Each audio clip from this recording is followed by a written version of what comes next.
Faire reconnaître leurs compétences, c'est la priorité de ces infirmiers anesthésistes. Leur principale inquiétude, une disposition du projet de loi de Marisol Touraine qui permettra aux simples infirmiers de pratiquer des anesthésies après une formation bien plus courte que la leur.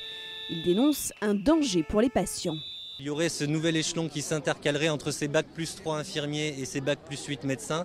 Un infirmier anesthésiste, il faut savoir que le cursus dure 7 à 8 ans pour devenir infirmier anesthésiste, 5 ans d'études effectives, reconnu grade master. Et donc la revalorisation reste quand même la principale revendication aujourd'hui. Le salaire va en effet de pair avec la compétence, car si le grade de master est reconnu depuis 2010, il n'y a pas eu de revalorisation salariale pour les 9500 infirmiers anesthésistes que compte la France. Dernier point, le temps de travail. Journée de 12 heures, garde qui s'enchaîne, astreinte de 24 heures.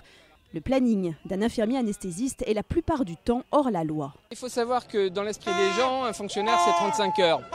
À l'hôpital, mais c'est pareil dans les cliniques, c'est plutôt 48 heures et c'est même souvent au-delà, en totale infraction avec le Code du travail. C'est pour cela qu'ils réclament la reconnaissance de la pénibilité de leur profession, une disposition qui avait été supprimée en 2010 par la ministre de la Santé de l'époque, Roselyne Bachelot.